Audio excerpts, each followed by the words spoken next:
El Inmortal, de Jorge Luis Borges, narrado por Josman Pinram.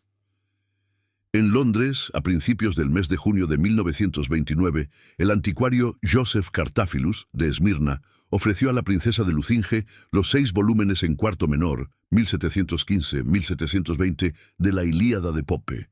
La princesa los adquirió. Al recibirlos, cambió unas palabras con él.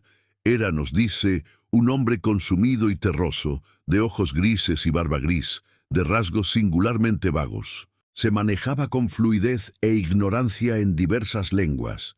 En muy pocos minutos pasó del francés al inglés y del inglés a una conjunción enigmática de español de Salónica y de portugués de Macao. En octubre, la princesa oyó por un pasajero del Zeus que Cartaphilus había muerto en el mar al regresar a Esmirna y que lo habían enterrado en la isla de Ios. En el último tomo de la Ilíada halló este manuscrito.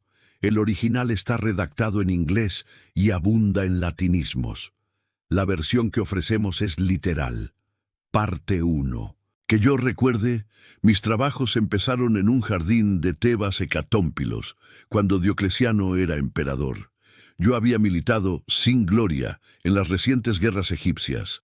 Yo era tribuno de una legión que estuvo acuartelada en Berenice frente al Mar Rojo. La fiebre y la magia consumieron a muchos hombres que codiciaban magnánimos el acero. Los mauritanos fueron vencidos. La tierra que antes ocuparon las ciudades rebeldes fue dedicada eternamente a los dioses plutónicos. Alejandría, debelada, imploró en vano la misericordia del César. Antes de un año, las legiones reportaron el triunfo, pero yo logré apenas divisar el rostro de Marte. Esa privación me dolió, y fue tal vez la causa de que yo me arrojara a descubrir, por temerosos y difusos desiertos, la secreta ciudad de los inmortales. Mis trabajos empezaron, he referido, en un jardín de Tebas. Toda esa noche no dormí, pues algo estaba combatiendo en mi corazón. Me levanté poco antes del alba. Mis esclavos dormían. La luna tenía el mismo color de la infinita arena. Un jinete rendido y ensangrentado venía del oriente. A unos pasos de mí rodó del caballo. Con una tenue voz insaciable me preguntó en latín el nombre del río que bañaba los muros de la ciudad. Le respondí que era el Egipto, que alimentan las lluvias. Otro es el río que persigo, replicó tristemente, el río secreto que purifica de la muerte a los hombres. Oscura sangre le manaba del pecho. Me dijo que su patria era una montaña que está al otro lado del Ganges, y que en esa montaña era fama que si alguien caminara hasta el occidente, donde se acaba el mundo, llegaría al río cuyas aguas dan la inmortalidad. Agregó que en la margen ulterior se eleva la ciudad de los inmortales, rica en baluartes y anfiteatros y templos. Antes de la aurora murió, pero yo determiné descubrir la ciudad y su río. Interrogados por el verdugo, algunos prisioneros mauritanos confirmaron la relación del viajero. Alguien recordó la llanura elísea, en el término de la tierra, donde la vida de los hombres es perdurable. Alguien, las cumbres donde nace el Pactolo, cuyos moradores viven un siglo. En Roma, conversé con filósofos que sintieron que dilatar la vida de los hombres era dilatar su agonía y multiplicar el número de sus muertes. Ignoro si creí alguna vez en la ciudad de los inmortales. Pienso que entonces me bastó la tarea de buscarla. Flavio, procónsul de Getulia, me entregó 200 soldados para la empresa. También recluté mercenarios, que se dijeron conocedores de los caminos y que fueron los primeros en desertar. Los hechos ulteriores han deformado hasta lo inextricable el recuerdo de nuestras primeras jornadas. Partimos de Arsínoe y entramos en el abrasado desierto. Atravesamos el país de los trogloditas, que devoran serpientes y carecen del comercio de la palabra, el de los garamantas, que tienen las mujeres en común y se nutren de leones, el de los augilas, que solo veneran el tártaro. Fatigamos otros desiertos donde es negra la arena, donde el viajero debe usurpar las horas de la noche, pues el fervor del día es intolerable. De lejos divisé la montaña que dio nombre al océano. En sus laderas crece el euforbio que anula los venenos. En la cumbre habitan los sátiros, nación de hombres ferales y rústicos, inclinados a la lujuria. Que esas regiones bárbaras, donde la tierra es madre de monstruos, pudieran albergar en su seno una ciudad famosa, a todos nos pareció inconcebible. Proseguimos la marcha, pues hubiera sido una afrenta retroceder. Algunos temerarios durmieron con la cara expuesta a la luna. La fiebre los ardió. En el agua depravada de las cisternas, otros bebieron la locura y la muerte. Entonces comenzaron las deserciones. Muy poco después, los motines. Para reprimirlos, no vacilé ante el ejercicio de la severidad. Procedí rectamente, pero un centurión me advirtió que los sediciosos, ávidos de vengar la crucifixión de uno de ellos, maquinaban mi muerte. Huí del campamento, con los pocos soldados que me eran fieles. En el desierto los perdí, entre los remolinos de arena y la vasta noche. Una flecha cretense me laceró. Varios días erré sin encontrar agua, o un solo enorme día multiplicado por el sol, por la sed y por el temor de la sed. Dejé el camino al arbitrio de mi caballo. En el alba, la lejanía se erizó de pirámides y de torres. Insoportablemente soñé con un exiguo y nítido laberinto. En el centro había un cántaro. Mis manos casi lo tocaban, mis ojos lo veían, pero tan intrincadas y perplejas eran las curvas que yo sabía que iba a morir antes de alcanzarlo. Parte 2. Al desenredarme por fin de esa pesadilla, me vi tirado y maniatado en un oblongo nicho de piedra, no mayor que una sepultura común, superficialmente excavado en el agrio declive de una montaña. Los lados eran húmedos, antes pulidos por el tiempo que por la industria. Sentí en el pecho un doloroso latido, sentí que me abrasaba la sed. Me asomé y grité débilmente. Al pie de la montaña se dilataba sin rumor un arroyo impuro, entorpecido por escombros y arena. En la opuesta margen resplandecía, bajo el último sol o bajo el primero, la evidente ciudad de los inmortales. Vi muros, arcos, frontispicios y foros. El fundamento era una meseta de piedra. Un centenar de nichos irregulares, análogos al mío, surcaban la montaña y el valle. En la arena había pozos de poca hondura. De esos mezquinos agujeros y de los nichos emergían hombres de piel gris, de barba negligente, desnudos. Creí reconocerlos. Pertenecían a la estirpe bestial de los trogloditas que infestan las riberas del Golfo Arábigo y las grutas etiópicas.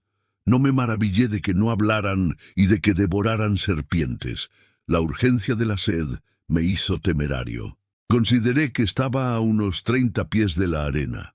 Me tiré, cerrados los ojos, atadas a la espalda las manos, montaña abajo. Hundí la cara ensangrentada en el agua oscura. Bebí como se abrevan los animales.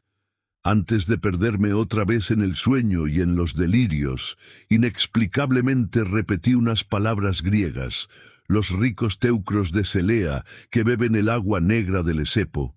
No sé cuántos días y noches rodaron sobre mí. Doloroso, incapaz de recuperar el abrigo de las cavernas, desnudo en la ignorada arena, dejé que la luna y el sol jugaran con mi aciago destino. Los trogloditas, infantiles en la barbarie, no me ayudaron a sobrevivir o a morir. En vano les rogué que me dieran muerte. Un día, con el filo de un pedernal, rompí mis ligaduras. Otro, me levanté y pude mendigar o robar, yo, Marco Flaminio Rufo, tribuno militar de una de las legiones de Roma, mi primera detestada ración de carne de serpiente. La codicia de ver a los inmortales, de tocar la sobrehumana ciudad, casi me vedaba dormir. Como si penetraran mi propósito, no dormían tampoco los trogloditas. Al principio, inferí que me vigilaban. Luego, que se habían contagiado de mi inquietud. como podrían contagiarse los perros. Para alejarme de la bárbara aldea, elegí la más pública de las horas, la declinación de la tarde, cuando casi todos los hombres emergen de las grietas y de los pozos y miran el poniente, sin verlo. Oré en voz alta, menos para suplicar el favor divino que para intimidar a la tribu con palabras articuladas. Atravesé el arroyo que los médanos entorpecen y me dirigí a la ciudad. Confusamente me siguieron 2 o 3 hombres. Eran, como los otros de ese linaje, de menguada estatura. No inspiraban temor, sino repulsión. Debí rodear algunas hondonadas irregulares que me parecieron canteras. Ofuscado por la grandeza de la ciudad, yo la había creído cercana. Hacia la medianoche pisé, erizada de formas idolátricas en la arena amarilla, la negra sombra de sus muros. Me detuvo una especie de horror sagrado. Tan abominadas del hombre son la novedad y el desierto, que me alegré de que uno de los trogloditas me hubiera acompañado hasta el fin. Cerré los ojos y aguardé, sin dormir, que relumbrara el día. He dicho que la ciudad estaba fundada sobre una meseta de piedra. Esta meseta, comparable a un acantilado, no era menos ardua que los muros. En vano fatigué mis pasos. El negro basamento no descubría la menor irregularidad. Los muros invariables no parecían consentir una sola puerta. La fuerza del día hizo que yo me refugiara en una caverna. En el fondo había un pozo, en el pozo una escalera que se abismaba hacia la tiniebla inferior. Bajé. Por un caos de sórdidas galerías llegué a una vasta cámara circular, apenas visible. Había 9 puertas en aquel sótano, 8 daban a un laberinto que falazmente desembocaba en la misma cámara. La 9ª, a través de otro laberinto, daba a una segunda cámara circular, igual a la primera. Ignoro el número total de las cámaras. Mi desventura y mi ansiedad las multiplicaron. El silencio era hostil y casi perfecto. Otro rumor no había en esas profundas redes de piedra que un viento subterráneo, cuya causa no descubrí. Sin ruido se perdían entre las grietas hilos de agua herrumbrada. Horriblemente me habitué a ese dudoso mundo. Consideré increíble que pudiera existir otra cosa que sótanos provistos de 9 puertas y que sótanos largos que se bifurcan. Ignoro el tiempo que debí caminar bajo tierra. Sé que alguna vez confundí en la misma nostalgia la atroz aldea de los bárbaros y mi ciudad natal entre los racimos. En el fondo de un corredor, un no previsto muro me cerró el paso. Una remota luz cayó sobre mí. Alcé los ofuscados ojos. En lo vertiginoso, en lo altísimo, vi un círculo de cielo tan azul que pudo parecerme de púrpura. Unos peldaños de metal escalaban el muro. La fatiga me relajaba, pero subí, solo deteniéndome a veces para torpemente sollozar de felicidad. Fui divisando capiteles y astrágalos, frontones triangulares y bóvedas, confusas pompas del granito y del mármol. Así me fue deparado ascender de la ciega región de negros laberintos entretejidos a la resplandeciente ciudad. Emergía una suerte de plazoleta, mejor dicho, de patio.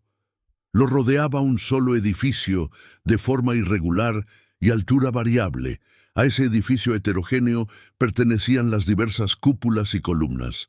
Antes que ningún otro rasgo de ese monumento increíble, me suspendió lo antiquísimo de su fábrica.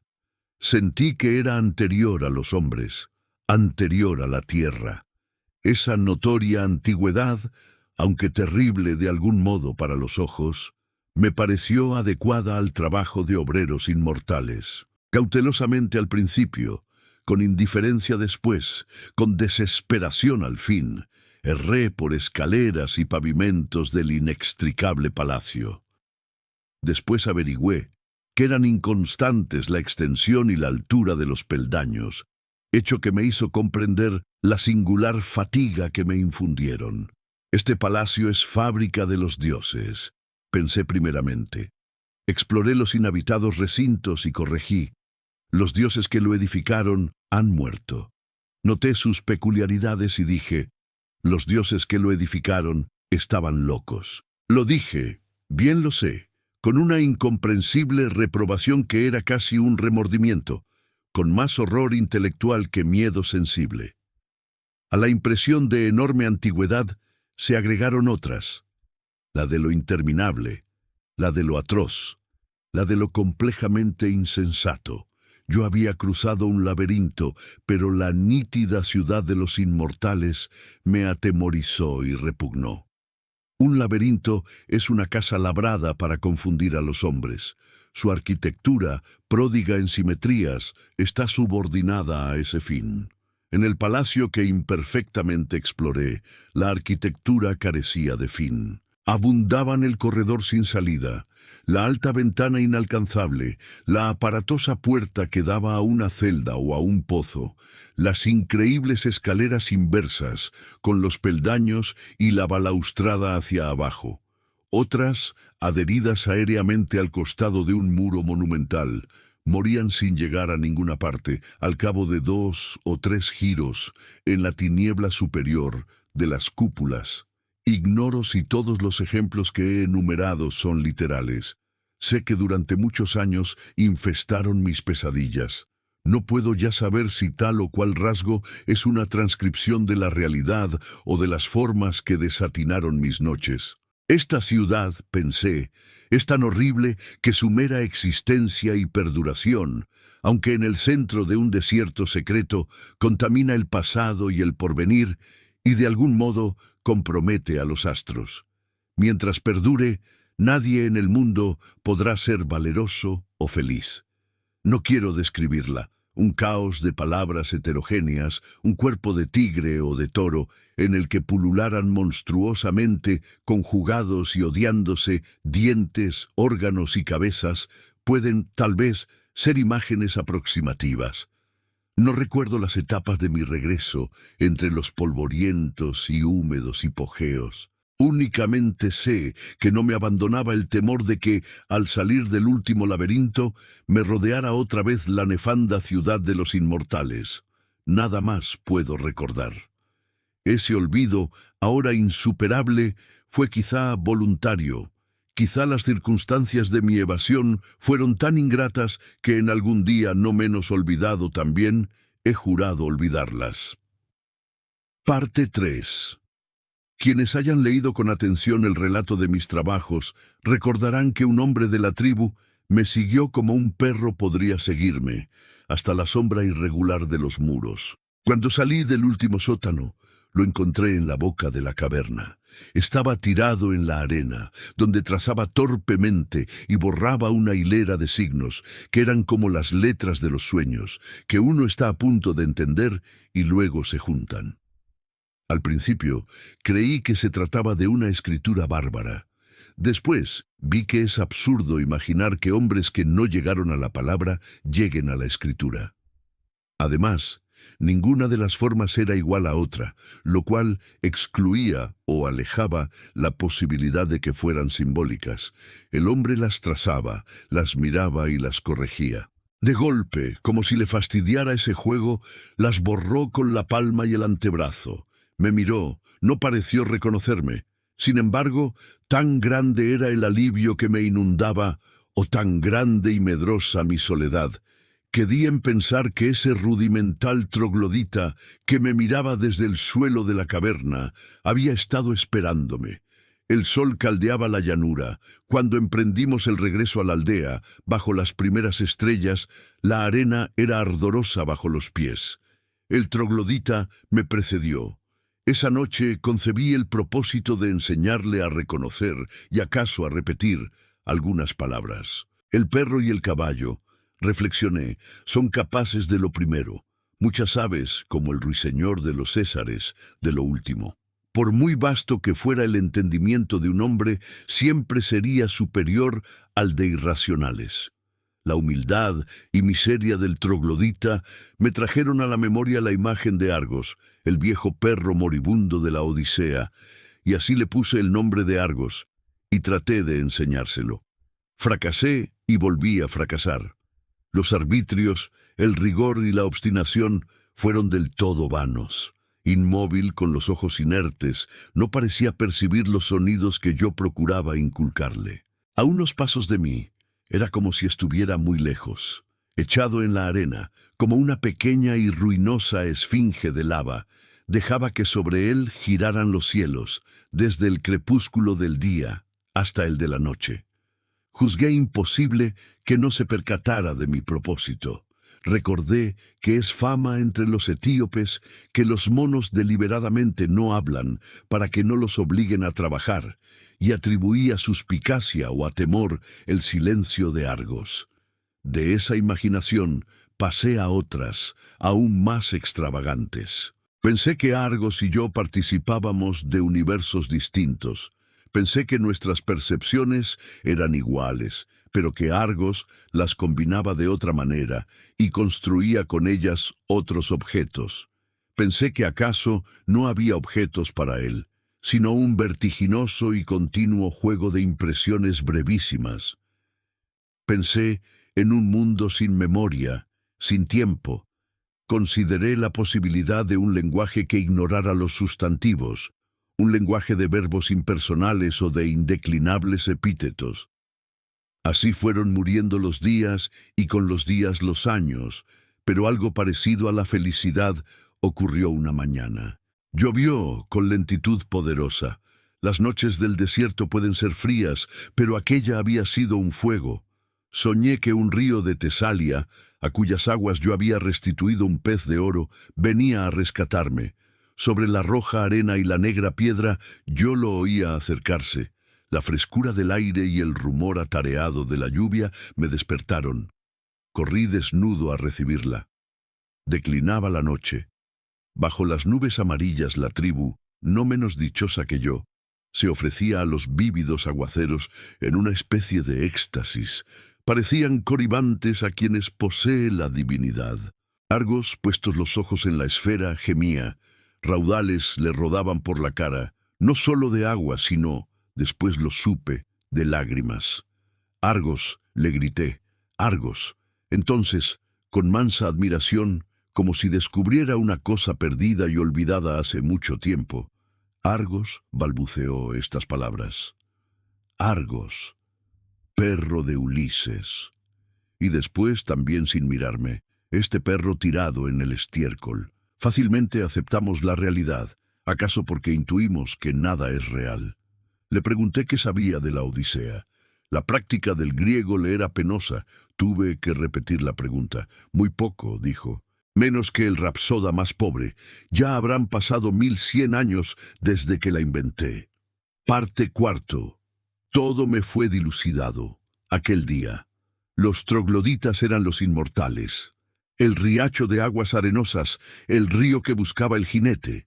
En cuanto a la ciudad cuyo nombre se había dilatado hasta el Ganges, 9 siglos haría que los inmortales la habían asolado. Con las reliquias de su ruina erigieron en el mismo lugar la desatinada ciudad que yo recorrí, suerte de parodia o reverso, y también templo de los dioses irracionales que manejan el mundo y de los que nada sabemos, salvo que no se parecen al hombre. Aquella fundación fue el último símbolo a que condescendieron los inmortales. Marca una etapa en que, juzgando que toda empresa es vana, determinaron vivir en el pensamiento, en la pura especulación. Erigieron la fábrica, la olvidaron y fueron a morar en las cuevas. Absortos, casi no percibían el mundo físico. Esas cosas Homero las refirió como quien habla con un niño. También me refirió su vejez y el postrer viaje que emprendió, movido como Ulises, por el propósito de llegar a los hombres que no saben lo que es el mar, ni comen carne sazonada con sal, ni sospechan lo que es un remo. Habitó un siglo en la ciudad de los inmortales. Cuando la derribaron, aconsejó la fundación de la otra. Ello no debe sorprendernos. Es fama que después de cantar la guerra de Ilión, cantó la guerra de las ranas y los ratones. Fue como un dios que creara el cosmos y luego el caos. Ser inmortal es baladí. Menos el hombre, todas las criaturas lo son, pues ignoran la muerte, lo divino, lo terrible, lo incomprensible, es saberse inmortal. He notado que, pese a las religiones, esa convicción es rarísima. Israelitas, cristianos y musulmanes profesan la inmortalidad, pero la veneración que tributan al primer siglo prueba que solo creen en él, ya que destinan todos los demás, en número infinito, a premiarlo o a castigarlo. Más razonable me parece la rueda de ciertas religiones del Indostán. En esa rueda, que no tiene principio ni fin, cada vida es efecto de la anterior y engendra la siguiente, pero ninguna determina el conjunto. Adoctrinada por un ejercicio de siglos, la República de Hombres Inmortales había logrado la perfección de la tolerancia y casi del desdén. Sabía que en un plazo infinito le ocurren a todo hombre todas las cosas. Por sus pasadas o futuras virtudes, todo hombre es acreedor a toda bondad, pero también a toda traición, por sus infamias del pasado o del porvenir. Así como en los juegos de azar, las cifras pares y las cifras impares tienden al equilibrio, así también se anulan y se corrigen el ingenio y la estolidez. ¿Y acaso el rústico poema del Cid es el contrapeso exigido por un solo epíteto de las églogas o por una sentencia de Heráclito? El pensamiento más fugaz obedece a un dibujo invisible y puede coronar o inaugurar una forma secreta. Sé de quienes obraban el mal para que en los siglos futuros resultara el bien, o hubiera resultado en los ya pretéritos. Encarados así, todos nuestros actos son justos, pero también son indiferentes. No hay méritos morales o intelectuales. Homero compuso la Odisea, postulado un plazo infinito, con infinitas circunstancias y cambios. Lo imposible es no componer siquiera una vez la Odisea. Nadie es alguien, un solo hombre inmortal es todos los hombres. Como Cornelio Agripa soy Dios, soy héroe, soy filósofo, soy demonio y soy mundo, lo cual es una fatigosa manera de decir que no soy. El concepto del mundo como sistema de precisas compensaciones influyó vastamente en los inmortales. En primer término, los hizo invulnerables a la piedad. He mencionado las antiguas canteras que rompían los campos de la otra margen. Un hombre se despeñó en la más honda. No podía lastimarse ni morir, pero lo abrasaba la sed. Antes que le arrojaran una cuerda, pasaron 70 años. Tampoco interesaba el propio destino. El cuerpo era un sumiso animal doméstico y le bastaba cada mes la limosna de unas horas de sueño, de un poco de agua y de una piltrafa de carne. Que nadie quiera rebajarnos a ascetas. No hay placer más complejo que el pensamiento, y a él nos entregábamos. A veces, un estímulo extraordinario nos restituía al mundo físico. Por ejemplo, aquella mañana el viejo goce elemental de la lluvia. Esos lapsos eran rarísimos. Todos los inmortales eran capaces de perfecta quietud. Recuerdo alguno a quien jamás he visto de pie. Un pájaro anidaba en su pecho. Entre los corolarios de la doctrina de que no hay cosa que no esté compensada por otra, hay uno de muy poca importancia teórica, pero que nos indujo, a fines o a principios del siglo X, a dispersarnos por la faz de la tierra. Cabe en estas palabras: existe un río cuyas aguas dan la inmortalidad. En alguna región habrá otro río cuyas aguas la borren. El número de ríos no es infinito. Un viajero inmortal que recorra el mundo acabará algún día por haber bebido de todos. Nos propusimos descubrir ese río. La muerte, o su alusión, hace preciosos y patéticos a los hombres. Estos conmueven por su condición de fantasmas. Cada acto que ejecutan puede ser último.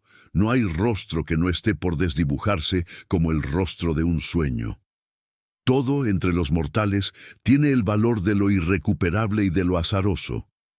Entre los inmortales, en cambio, cada acto y cada pensamiento es el eco de otros que en el pasado lo antecedieron, sin principio visible. o el fiel presagio de otros que en el futuro lo repetirán hasta el vértigo. No hay cosa que no esté como perdida entre infatigables espejos. Nada puede ocurrir una sola vez. Nada es preciosamente precario. Lo elegíaco, lo grave, lo ceremonial, no rigen para los inmortales. Homero y yo nos separamos en las puertas de Tánger. Creo que no nos dijimos adiós. Parte 5. Recorrí nuevos reinos, nuevos imperios. En el otoño de 1066 milité en el puente de Stamford. Ya no recuerdo si en las filas de Harold, que no tardó en hallar su destino, o en las de aquel infausto Harald Hardrada, que conquistó 6 pies de tierra inglesa, o un poco más. En el 7º siglo de la Hégira, en el arrabal de Bulak, transcribí con pausada caligrafía, en un idioma que he olvidado, en un alfabeto que ignoro, los 7 viajes de Simbad y la historia de la ciudad de bronce. En un patio de la cárcel de Samarcanda he jugado muchísimo al ajedrez. En Bikanir he profesado la astrología y también en Bohemia. En 1638 estuve en Kolosvar y después en Leipzig. En Aberdeen, en 1714, me suscribí a los 6 volúmenes de la Ilíada de Pope. Sé que los frecuenté con deleite. Hacia 1729 discutí el origen de ese poema con un profesor de retórica, llamado, creo, Giambattista. Sus razones me parecieron irrefutables. El 4 de octubre de 1921, el Patna, que me conducía a Bombay, tuvo que fondear en un puerto de la costa eritrea. Bajé. Recordé otras mañanas muy antiguas, también frente al Mar Rojo, cuando yo era tribuno de Roma, y la fiebre y la magia y la inacción consumían a los soldados. En las afueras vi un caudal de agua clara. La probé, movido por la costumbre. Al repechar la margen, un árbol espinoso me laceró el dorso de la mano. El inusitado dolor me pareció muy vivo, incrédulo, silencioso y feliz. Contemplé la preciosa formación de una lenta gota de sangre. De nuevo, soy mortal, me repetí. De nuevo, me parezco a todos los hombres. Esa noche dormí hasta el amanecer. He revisado, al cabo de un año, estas páginas. Me consta que se ajustan a la verdad, pero en los primeros capítulos, y aun en ciertos párrafos de los otros, creo percibir algo falso. Ello es obra, tal vez, del abuso de rasgos circunstanciales, procedimiento que aprendí en los poetas, y que todo lo contamina de falsedad, ya que esos rasgos pueden abundar en los hechos, pero no en su memoria. Creo, sin embargo, haber descubierto una razón más íntima. La escribiré, no importa que me juzguen fantástico. La historia que he narrado parece irreal, porque en ella se mezclan los sucesos de 2 hombres distintos. En el primer capítulo, el jinete quiere saber el nombre del río que baña las murallas de Tebas. Flaminio Rufo, que antes ha dado a la ciudad el epíteto de Hecatómpilos, dice que el río es el Egipto.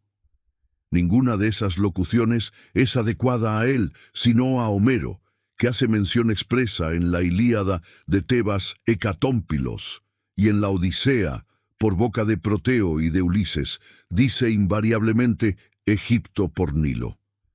En el capítulo 2, el romano, al beber el agua inmortal, pronuncia unas palabras en griego. Esas palabras son homéricas y pueden buscarse en el fin del famoso catálogo de las naves. Después, en el vertiginoso palacio, habla de una reprobación que era casi un remordimiento. Esas palabras corresponden a Homero, que había proyectado ese horror. Tales anomalías me inquietaron. Otras, de orden estético, me permitieron descubrir la verdad. El último capítulo las incluye. Ahí está escrito que milité en el puente de Stamford, que transcribí en Bulak, los viajes de Simbad el marino, y que me suscribí en Aberdeen a la Ilíada inglesa de Pope. Se lee Inter alia. En Bikanir he profesado la astrología y también en Bohemia. Ninguno de esos testimonios es falso. Lo significativo es el hecho de haberlos destacado. El primero de todos parece convenir a un hombre de guerra, pero luego se advierte que el narrador no repara en lo bélico y sí en la suerte de los hombres. Los que siguen son más curiosos. Una oscura razón elemental me obligó a registrarlos. Lo hice porque sabía que eran patéticos. No lo son, dichos por el romano Flaminio Rufo. Lo son, dichos por Homero. Es raro que éste copie, en el siglo XIII, las aventuras de Simbad, de otro Ulises, y descubra, a la vuelta de muchos siglos, en un reino boreal y un idioma bárbaro, las formas de su Ilíada. En cuanto a la oración que recoge el nombre de Bicanir, se ve que la ha fabricado un hombre de letras, ganoso, como el autor del catálogo de las naves, de mostrar vocablos espléndidos. Cuando se acerca el fin, ya no quedan imágenes del recuerdo, solo quedan palabras. No es extraño que el tiempo haya confundido las que alguna vez me representaron con las que fueron símbolos de la suerte de quien me acompañó tantos siglos. Yo he sido Homero, en breve seré nadie, como Ulises, en breve seré todos, estaré muerto. Postdata de 1950. Entre los comentarios que ha despertado la publicación anterior, el más curioso, ya que no el más urbano, bíblicamente se titula A Coat of Many Colors, Manchester, 1948, y es obra de la tenacísima pluma del doctor Nahum Cordovero. Abarca unas 100 páginas. Habla de los centones griegos, de los centones de la baja latinidad, de Ben Jonson, que definió a sus contemporáneos con retazos de Séneca, del Virgilius Evangelicans de Alexander Ross, de los artificios de George Moore y de Eliot, y finalmente de la narración atribuida al anticuario Joseph Cartaphilus. Denuncia en el primer capítulo breves interpolaciones de Plinio, Historia Naturalis Quinto 8. En el segundo, de Thomas de Quincy, Writings III, 439. En el tercero, de una epístola de Descartes al embajador Pierre Chanute. En el cuarto, de Bernard Shaw, Back to Methuselah V. Infiere de esas intrusiones, o hurtos, que todo el documento es apócrifo. A mi entender, la conclusión es inadmisible.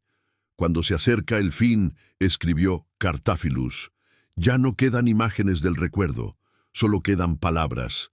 Palabras desplazadas y mutiladas, palabras de otros, fue la pobre limosna que le dejaron las horas y los siglos. A Cecilia Ingenieros. Fin. No olvides darle like, suscribirte al canal y activar la campanita. Nos vemos en la próxima narración.